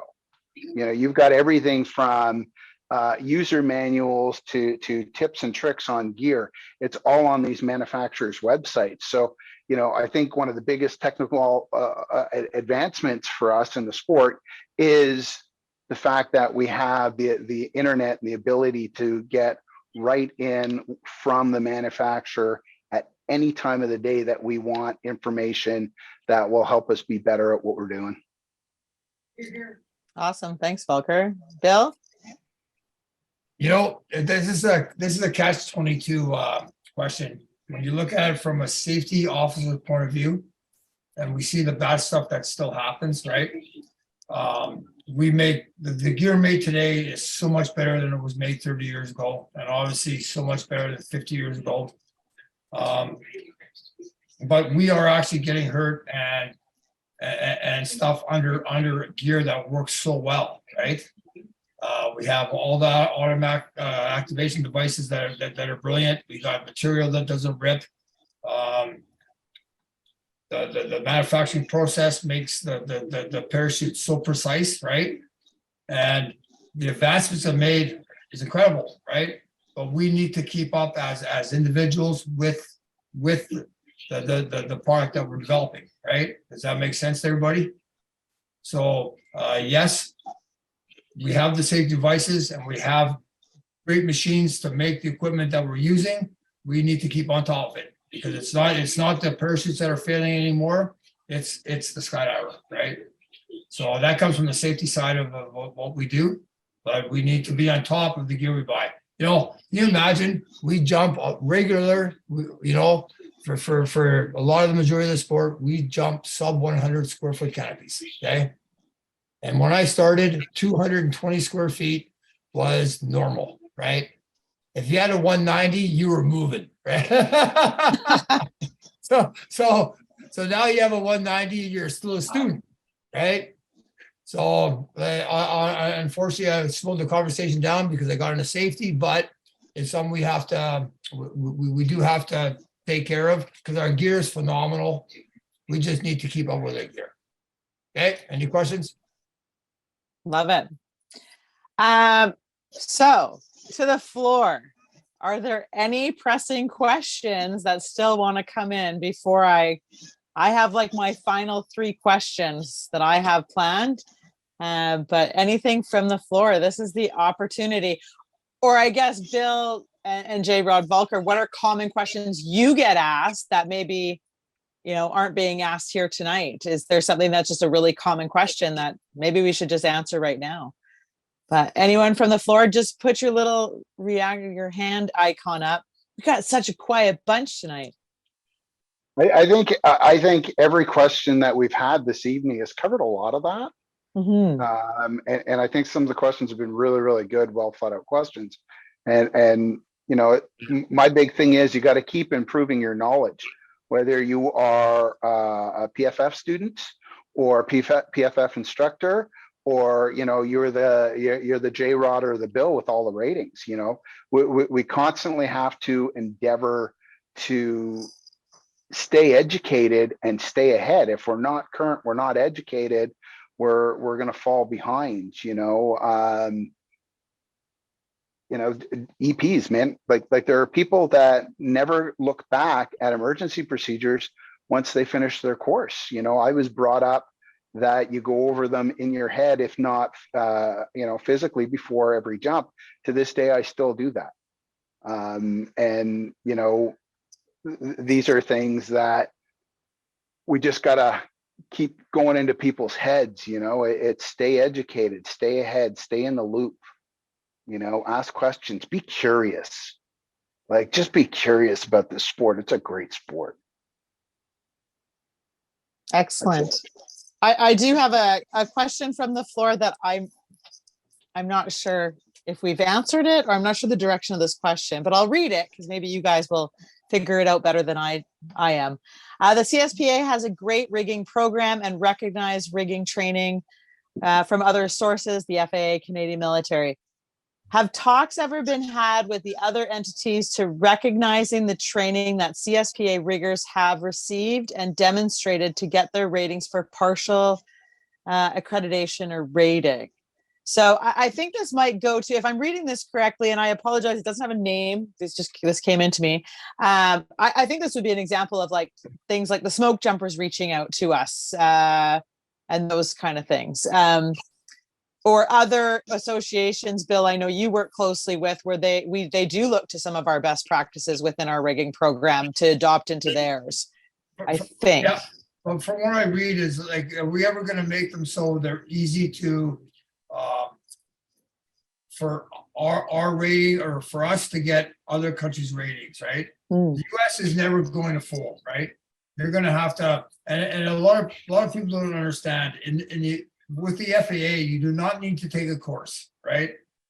You need to pass the exams. You need to do the written exam, and then you need to do the practical part in front of the DPRE, he's called, right?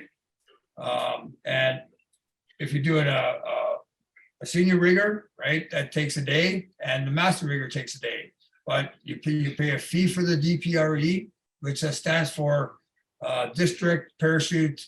Designated Parachute Rigger Examiner. Thank you, Volker. Okay, so you make an appointment with him. So if you already have the skills, you don't need to go down there and take a course. You just make an appointment with him, you go down there, you do the exam, and you get your FAA rating, right? For us, we do the same thing. We do a conversion. They get a hold of a J-Rod or a Bill or a rigger instructor down here, and the FAA can convert to our programs. J-Rod and I, we actually went to one of the classes was how to get a European EA rigger rating.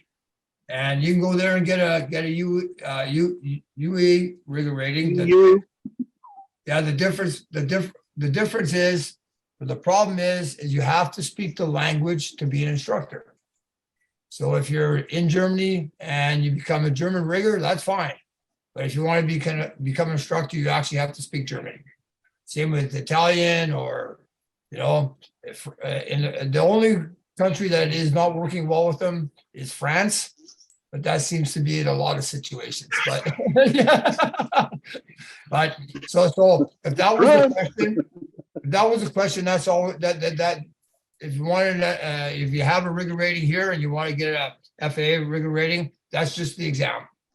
And it's no different than the FAA coming to here and they do a conversion with us, which is pretty much they have to rate our rigger A exam, and then they have to do the practical part of the A1 or the B, right? So hopefully that answers the question. If not, thanks. Okay. Thanks, Bill. And while we're talking about ratings, I'm just going to put it out there. Hey, Bill, can you please let some of the riggers here know about the revalidation of currency that is on the agenda for right now? That is now come through our CSPA email account. Yeah. Okay. So it was brought up about probably about 4 years ago, and we kind of let it go by the wayside. And this November, it was pushed really hard to the Technical Safety Committee to actually come up with a rigger revalidation program. We're the only entity of CSPA that doesn't have to actually revalidate our ratings. So as of January 2024, right, when you fill out your, as a rigger, when you fill out your CSPA membership, you will also have to fill out rigger revalidation, right? And in your logbook, you'll have to show another rigger or a drop zone owner, right, that you have actually done the commitment, right? Now this is happening. There's no bickering. It's been passed by the board of directors and it's on its way. So if you didn't get the information today sent through CSPA, send me an email at bill.pentney@cspa.ca and I will forward you the information. All right. So it's going to state exactly what the requirements are to stay current. It's not really that much. Okay. It's actually less than it was before we had to revalidate. So And I'm not asking everybody to validate that's got to happen. What I'm going to ask for is people that are signing off, make sure that you're actually signing off people that are actually staying current, right? Okay, don't be signing off your buddies just to get him to be able to pack one reserve. The idea is this is to keep us honest, keep us current, and keep us safe, right? So, let's be honest with everybody, right? A lot of us, like I'm looking at 3 of us that rig full time. John rigs and teaches a lot, right? And a lot of people here, I can't see their faces. So a lot of us just do this because that's what we do, right? We're not going to have a hard time getting revalidated. I mean, I've already accomplished 2024's requirement in the last 2 weeks with J-Rod, right? But please be really, just do your due diligence when you're signing logbooks, okay? Signing the validation paper for your buddy, okay? And just somebody commented on here, a question for me, because there is an continued educational component for the revalidation. And they asked if the safety seminar counts toward that. And yes, it does. So you guys are all earning just credits towards your currency and revalidation for next year just by attending this meeting. So yay. Perfect. Bill, I think, go ahead. Yeah, people that don't know this, if you're a rigger and you go to PIA, you can sign up for continuing education credits through the FAA. And it doesn't matter if you're a CSPA rigger, an EU rigger, FAA rigger, they recognize all of them through the PIA. And you have to get, I think it's only 10 hours, but we actually fill out these forms and they have to be either rigging or technical in nature, but they give us a certificate. And suitable for framing, but it's a certificate that every rigger can get, and it's just one of those nice things that you have if you put them up in your loft. It's something people can look at to see that you are chasing after extra education. So that's another reason for riggers to maybe go to PIA. And I'm just going to say we had an amazing turnout from Ontario and British Columbia in Reno this year. Like the numbers were crazy when it came to riggers from those 2 provinces. Absolutely. So we're scheduled for about another 10-15 minutes here. I'm going to kind of ask a final sweep of the floor if anyone has a pressing question or anything to add to that. I know there's some packers on here. There's some jumpers, non-riggers on here. No more questions in my panel. Can I bring a point, right? So, yeah, I have 3 more questions, but yeah, go ahead. But I'm going to let everybody know. So Allison's going to eventually shut this down. I'm going to stay on, right? And for everyone that's here that hasn't been talking, that wants to talk, I'll hang out for a bit and we can discuss things that you want to discuss that we know of. I'm sure J-Rod, it won't be his bedtime yet. He'll hang out, right? And you're willing to just have a chat after if anyone's interested. Okay, Allison, all yours. Awesome. So I have 3 questions, and it's kind of the same question, but if you want to really instate one message, especially surrounding safety to riggers, what would that message be right now? And I'm going to ask all 3 of you to answer that. And then we're going to go into packers and then sport jumpers. So we're going to start with riggers. What do you want them to really take away for this season as it regards to safety as a rigger? Bill, I'm going to let you start with this one for the riggers, and then J-Rod, then Volker, and then we'll switch in. Be honest to yourself, be honest to your clients, all right? And keep yourself current. Don't tell people that you're someone that you're not. Don't take on jobs you can't. Just be yourself, do what you can do, and do what you got to do, right? And that's if I only get 3 or 4 things to say, those are the things that you need to say. Okay, go ahead. I would say for riggers, don't for a minute believe that you don't need to double check what you just did. Whether you sit back for a second and then look back at what you just did, you count your tools. Don't think you're above counting your tools. Don't think you're above, going back and looking at something that you think you did, but you don't know you did. going back in, any iota of doubt or anything, double check your stuff, double check. If you need a list, follow the list and check the list. That's a double check. You're going to do something one day and that double check's going to catch it and you're going to feel good. Awesome. I want to go Volker? back and before Volker, hang on a second. I want to go back and just trying to add on to what J Rod said. So I've been working in J Rod's law for a couple of weeks now, and I was packing reserve today, and I always get someone to make sure that the pack closing loop goes through the cutter of the AD. Right? Constantly do that, right? Today, I forgot to tell J Rod it went through the cutter. Someone came in the loft. We kind of got sidetracked, right? I closed the pilot chute. I closed the last flap. I thought to myself, hey, J Rod, did I ask you if it went through the cutter? He goes, no. I pulled the pin. It all opened up. It was through the cutter. That's what we're talking about. Don't second guess yourself. Make sure you know. Okay? Count your tools. Make sure you know. Thank you. Thank you, Bill. Volker. That's funny that Bill just brought this up because that's my break. When I pack, once I put that closing loop through the cutter and I lay the deployment bag, the free bag on top, that's when I take a break and I walk away and I take 5 minutes to have some liquid just to clear my mind. I come back and I've always been taught, go back 2 steps before you start. That way, I check everything. I'm going to look and I physically to myself say it has gone through the cutter. And that's that one thing that I've learned, because if it's not through a cutter, it's not going to work. And my answer to the question is, as a rigger, you got to stay humble and you got to stay educated.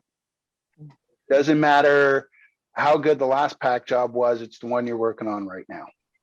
And everybody's pack job is important. So stay humble, stay educated. And I think Excellent. honestly, for as a packer and even as the skydiver, I think those are my 2 points: is be humble and stay educated. Excellent.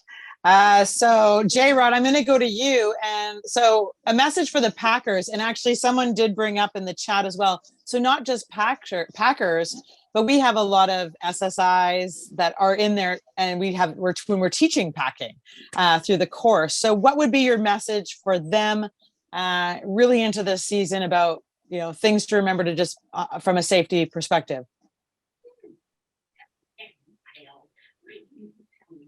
Oh, you're muted, J Rod. Oh dear. For the packers, for the ones that, the unsung background workers that deserve a lot more praise than anyone ever gives them. So many packers I've seen just stay hydrated. Man, in the middle of the summer and they're down there grinding on the mat with nylon all over, and yeah, hydrate. I see packers get so tired and worn down, and I think a lot of the problems that they start having is it stems from not being hydrated, and they start getting careless. Things go off to the wayside when your body starts craving moisture. So stay hydrated for those guys. Other than that, I applaud all packers. I was never a packer. It's the one job I've never done on a drop zone. And yeah, they're a different breed, and they're a special breed.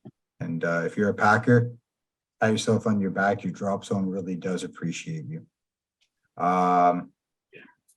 For people teaching packing, you gotta have patience. I find it's one of those things you gotta let the people, you can guide them to a certain point, but then you just gotta let them find their path in managing the amount of nylon that they've never managed before.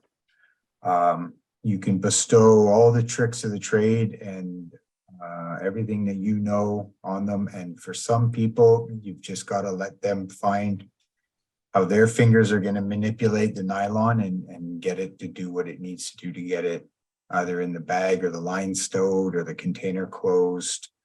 You know, stay positive, add confidence to them, and yeah, don't let them give up.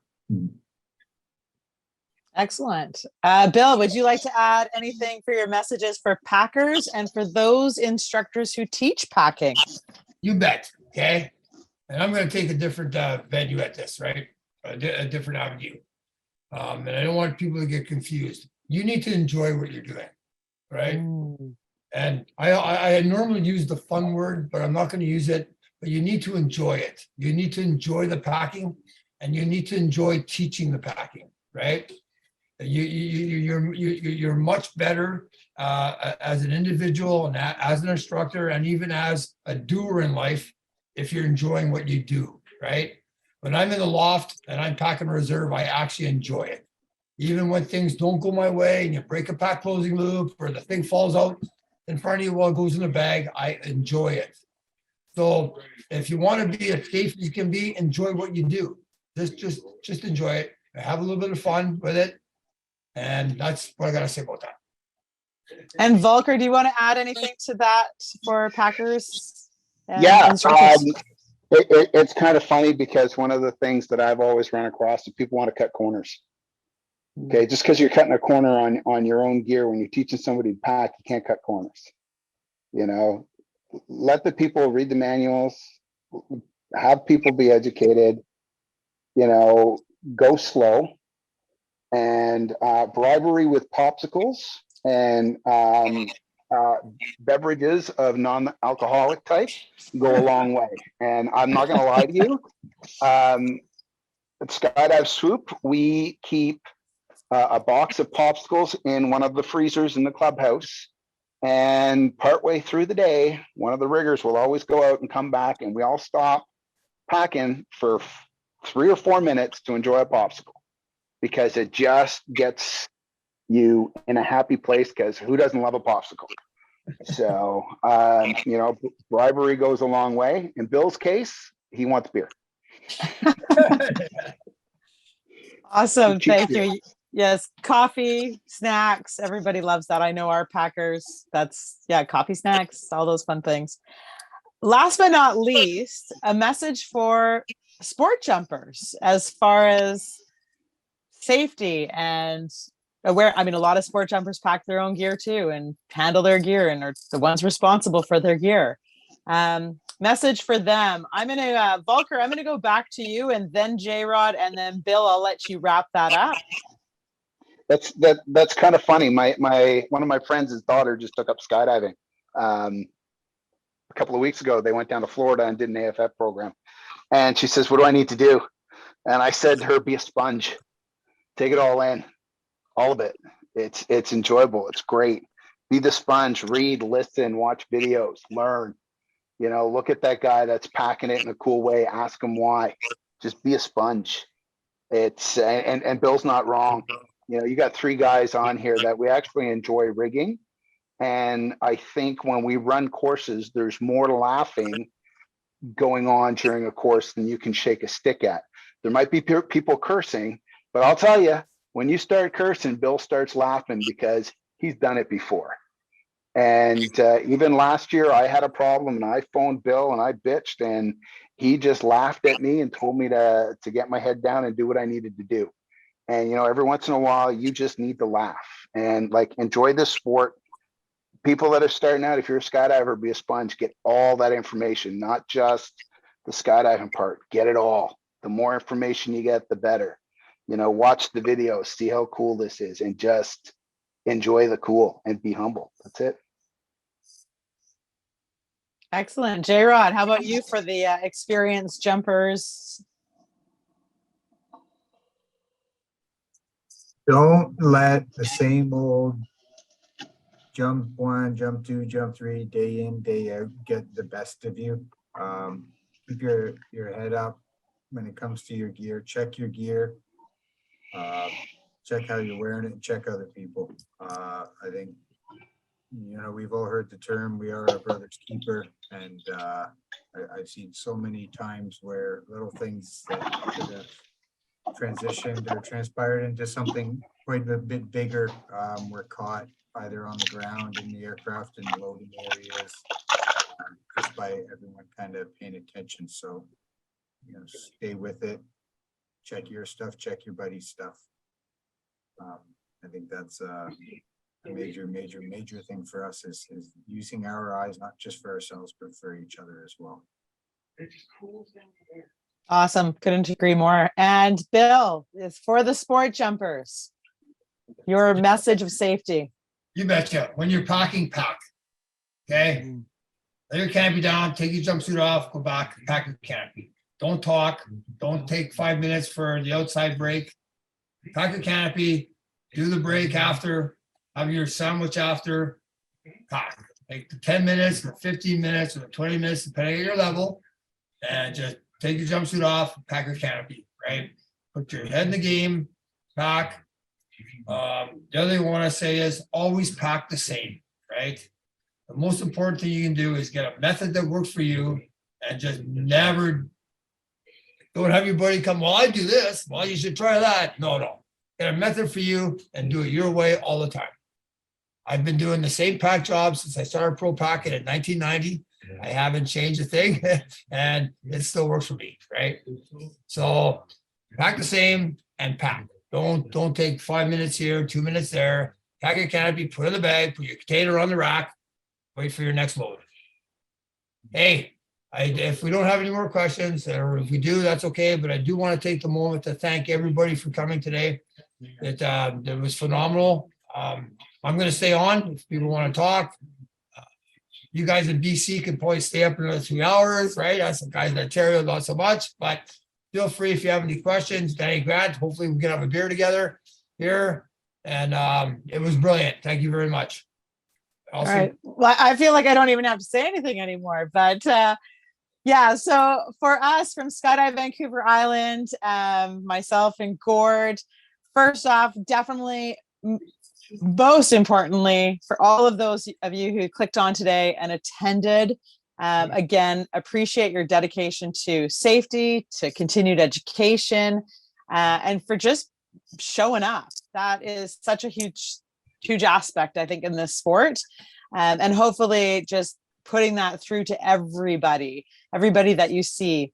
To Bill, J-Rod, Volker, thank you guys so much, not only for your expertise and definitely years of experience. I feel like I'm calling you guys old, but for taking the time. I know all three of you guys are so passionate about keeping our sport safe and what you guys do. And I appreciate all the feedback that you guys have for a lot of people. We even had some people on here who are like me, non-riggers, but they're the guys that are wanting to know about their gear and their equipment. And this is how we all definitely move forward in this sport.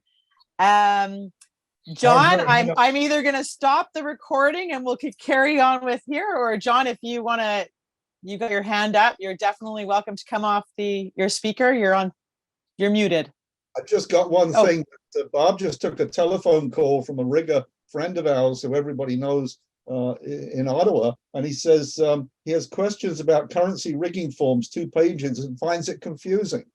So I think that is something we're going to see more and more of. And maybe an article in Campera would kind of. There is an article in Campera. There's an article in Campera. Yeah. I find it interesting that somebody phoned me from Ottawa and has a question and is not on this chat because they didn't know about it. But anyway, I just thought. John, these forms are very simple. Right? Okay. They're not difficult at all. Bill, I'm not going to cut you off, but I know we've talked about the forums already. And I definitely anticipate there's going to be lots of phone calls and lots more emails coming on that. But I am going to stop recording this. Again, on behalf of Skydive Vancouver Island, thank you guys. And just so all of you are aware, this is a safety seminar series that we do. next Tuesday at 5 o'clock. Oh. Super excited to have Danny Grant and Dan Whitman presenting for a presentation for our CSPA instructors, coaches, anyone actually who wants to attend as well. Really going to be focusing in on some areas of opportunity to support students and safety. For that information, the following Tuesday, we have a great presentation by Erica Dufour and John Curran, all around their UPT Tandem Sigma Vector examiners. And the key area of focus, by the way, through the Ames reports analysis for CSPA is all about landing issues. So not only are we talking about landing issues next week with our instructors and our coaches, but for tandem instructors out there, we're also going to talk about landing issues and other great things. Final wrap up for the whole entire safety seminar series. Yours truly, along with some special guests, we're going to be talking about a skydive safety culture. And so this is some of the things that I learned out of PIA about normalized deviation. We're going to talk about just creating safe spaces within our drop zones and all together having a community of safety. So that's the final presentation. You'll see lots of this posted through social media.